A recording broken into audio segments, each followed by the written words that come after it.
and welcome to ADHD Friendly. I'm Patty. I've got my trusty assistant, Becca, here. She's kind of already like revved up and got some good energy. So I'm Patty Blenderman. I'm the host of this podcast, and I'm a professionally certified ADHD coach with over a decade of experience. Where does the time go? Everything I do is designed to tilt the playing field so that we thrive with ADHD. And my passion is bringing those things that I find do exactly that to this podcast and sharing them with you. So let's dive in. This is episode 97. 97. Crazy. So I'm going to start, as I always do, with a celebration, get some good dopamine flowing into my brain with a positive celebration. And it's a garden celebration, Becca. Ooh. You know about this one. Mm-hmm. Then I have an ADHD friendly tool that is referenced. One of the most common ways is called Mind-Miming. So I'm going to talk about that. And then my main topic for today, all of the challenges around getting ADHD stimulant medication, definitely this summer, but it's been going on for a long time. So I'm going to talk about what's behind it and share some tips that I found to try to tolerate with a little bit more ease. There's no easy fix to this, so sorry. But I am going to share what's going on and what we might do to make it a little bit easier to manage. And then as always, at the end, I'll let you know what's coming up in next week's episode, Forever 8. So I've got some pictures. If you're listening to this podcast and you want to see the visuals I'm sharing, I invite you to hop on over to my YouTube channel, ADHD Friendly Podcast, to see anything visual that I share in this episode. So Becca, you know, I celebrated, and I've celebrated this in different points during the last couple of months. Yes. But I finally have grown some vegetables. I made them, is what I can say. And I took a picture. You're going to see my lovely German Shepherd here, Harley. This was one day's take a few days ago.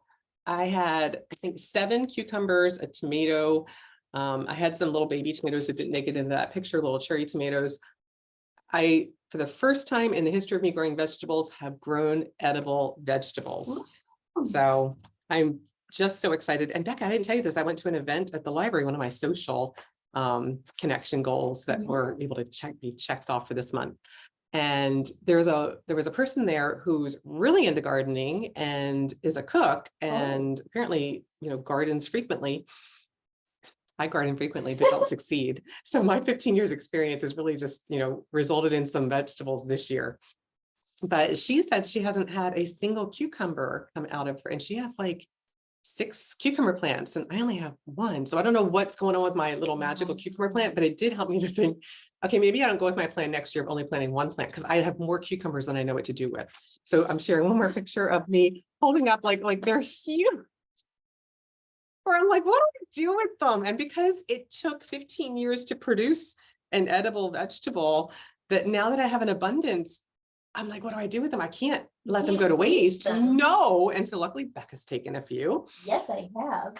I made cucumber sandwiches, which I didn't tell you. I like made the recipe again yesterday because I've eaten them every day now since I discovered the recipe to make them. They're delicious. They are so refreshing, light. It's just lovely.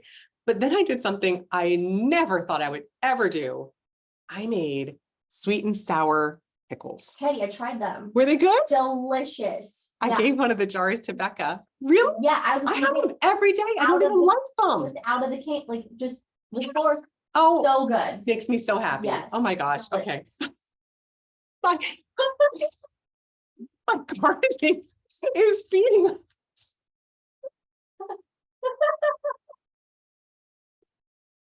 Yep, you did it. So happy. You did it. And I'm sure I've got 5 more on my counter in the kitchen. We'll take I'm like, they're crazy growing. So I don't know what's going on. I don't know if I can reproduce it next year.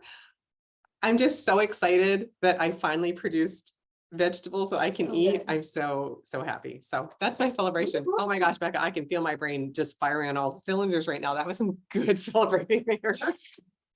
Okay, transitioning. Now, my ADHD friendly tool. So if you haven't heard of the term mind-miming, I want you to just think about a mime. Okay, and so like mimes, you know, like they act out.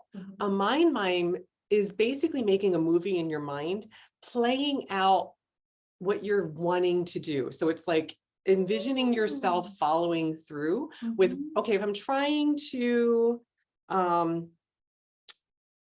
let's use my vegetable garden. I'm trying to grow vegetables, right? And so visualizing, so what is it going to take to produce vegetables? So if you picture a full vegetable patch and everything's growing and producing the way that you're envisioning it, what is it going to take to get to that end vision? Yeah. And so literally it's picturing, okay, I'm going to need to set up a place to plant them. I'm going to need to set up a plan to get the materials I need. I'm going to need to create a watering plan to keep up with that. So it's literally mentally walking through what is needed to get to that result you're looking for. Yeah.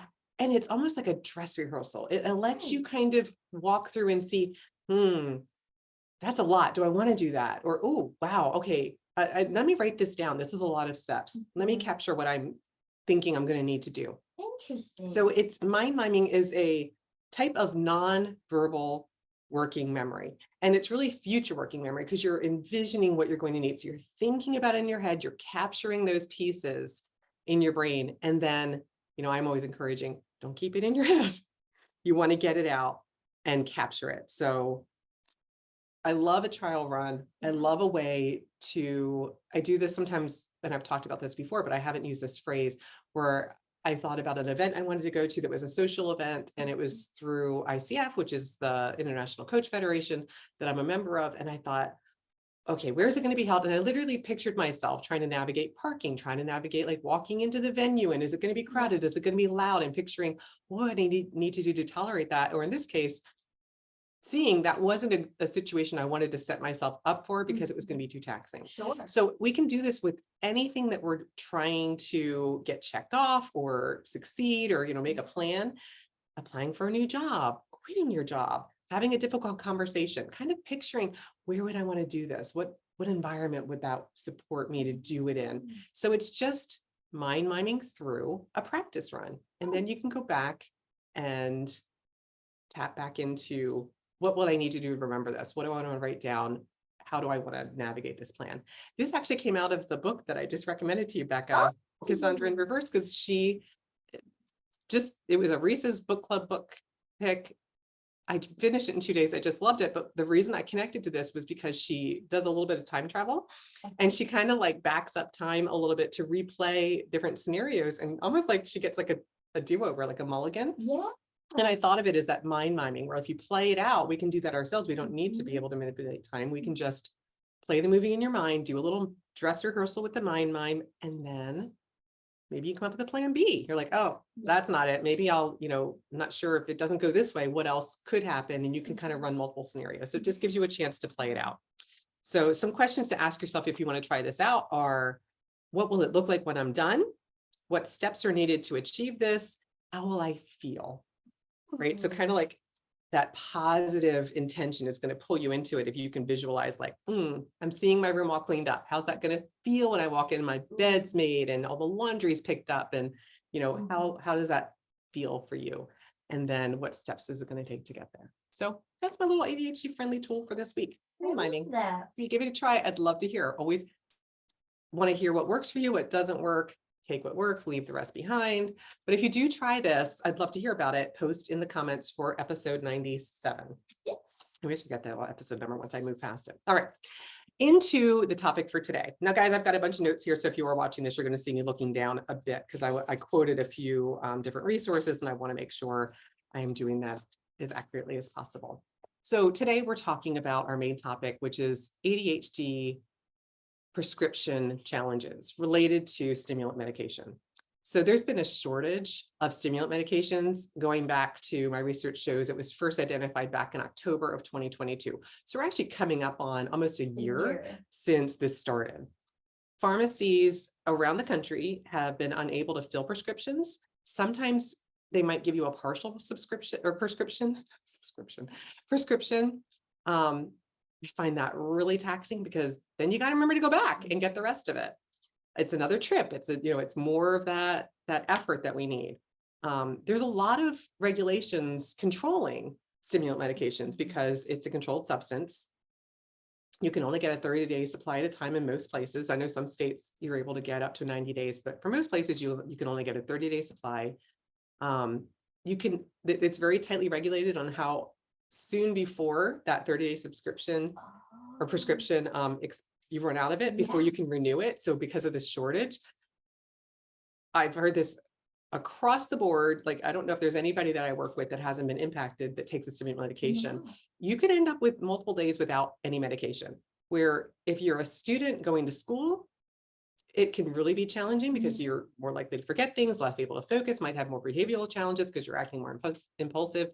And if you're an adult managing this without medication, it can really impact you in the workplace. So this is not an optional, like, oh yeah, take it when you can. It really is a tool for people that take it to support their ADHD wired brains that's needed. Not, yeah, that'd be lovely to have that. It's really a tool in the toolbox that is needed to support ADHD brains for people that have that diagnosis and are prescribed it.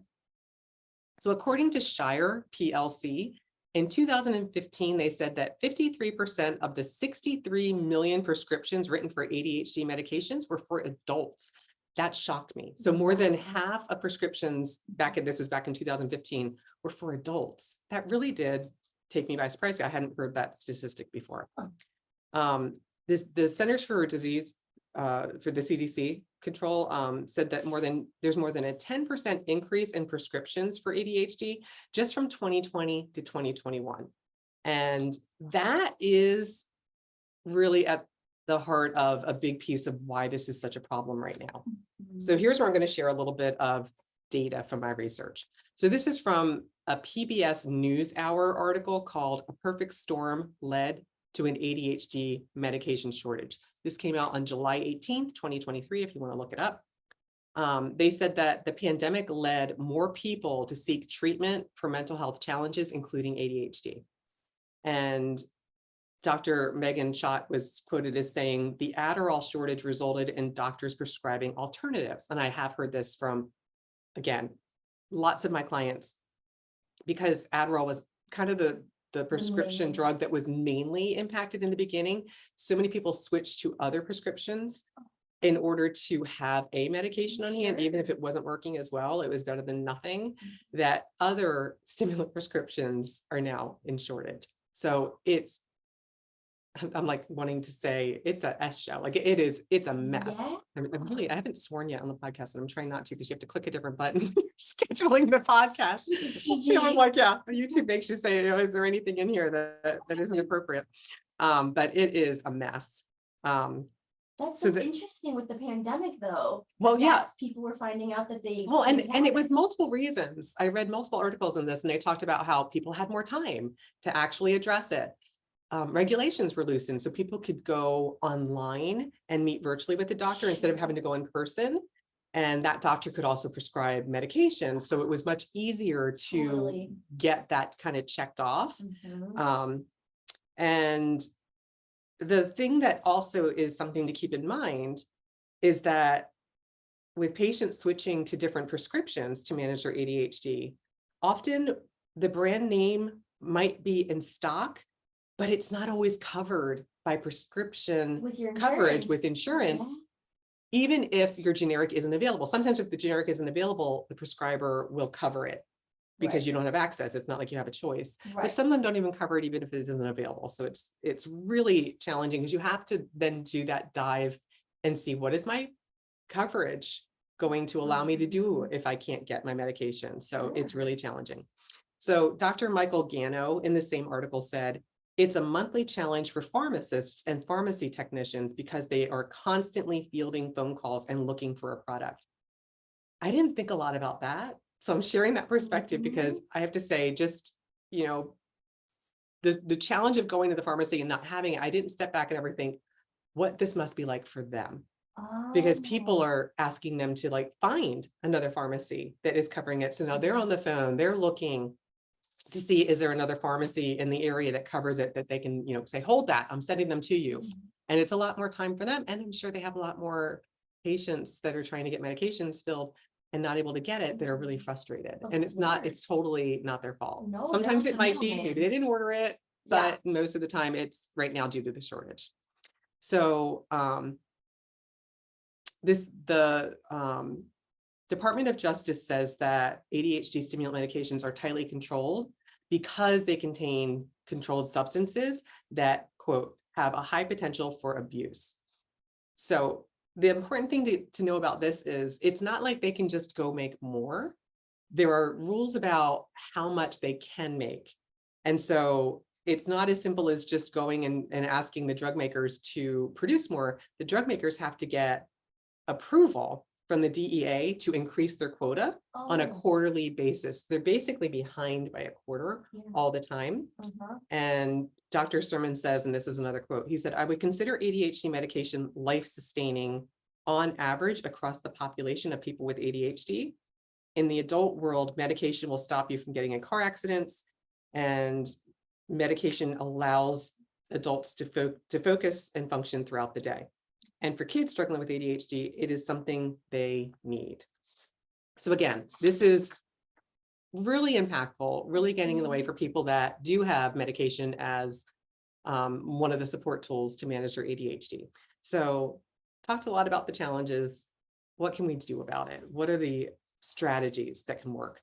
So the first is CHAD, the Children and Adults with Attention Deficit and Hyperactivity Disorder organization, chad.org, has their public policy committee has drafted a short sample letter to use to share your frustration with representatives and senators in Congress. So there's going to be a PDF in the show notes of this episode that you can use just to click to get to that page.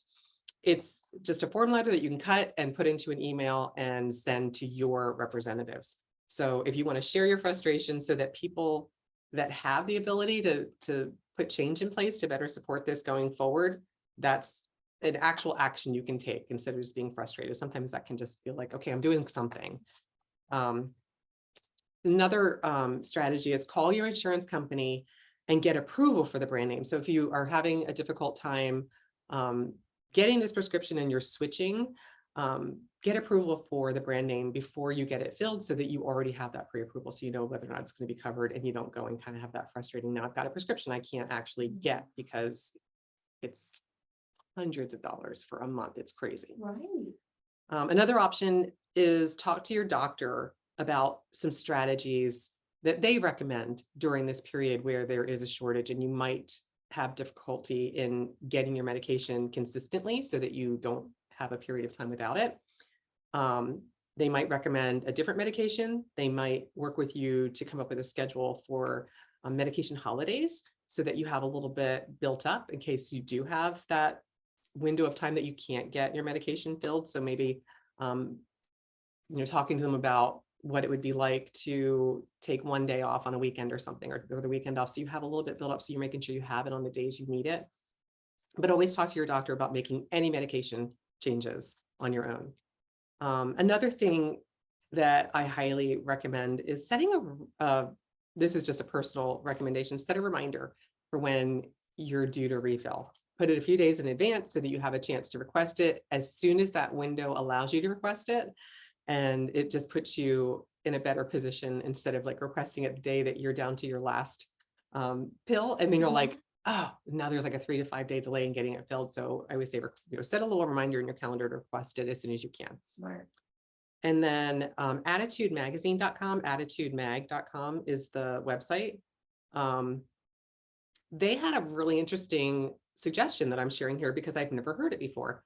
And they said, so if you don't have enough of your prescription to take and you're needing to skip until you can get your prescription filled, they recommend taking a multivitamin or something like that to maintain the routine, right? So it's like you're still in the habit so that it doesn't fall off. So taking multivitamin or something that works safely within, again, always check with your doctor, disclaimer, disclaimer, disclaimer.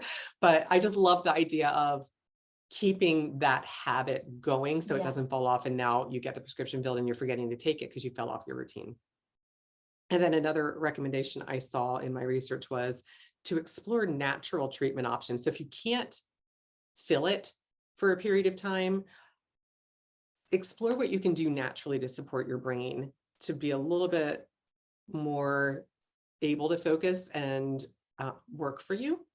And so getting quality sleep. I always say, going back to those basic, big three foundational pieces, getting quality sleep, eating nutritious foods that literally feed your brain, and exercise. So do what you can to support your brain, especially if you can't get the medication that's prescribed to you because of the shortage. And if you have other strategies, again, if there's something else that you found works for you, please share it, post it in episode 97 comments so that we can all learn from each other and we all benefit from that knowledge. It's a difficult time out there, Becca. Yeah. We're just trying to get through it with a little bit more ADHD friendly ease. All right, so recap, I started with my celebration. I got an abundance of pickles and I'm making things I never thought I'd make. And even like, I'm just not a sweet and sour pickle person. I like kosher dills.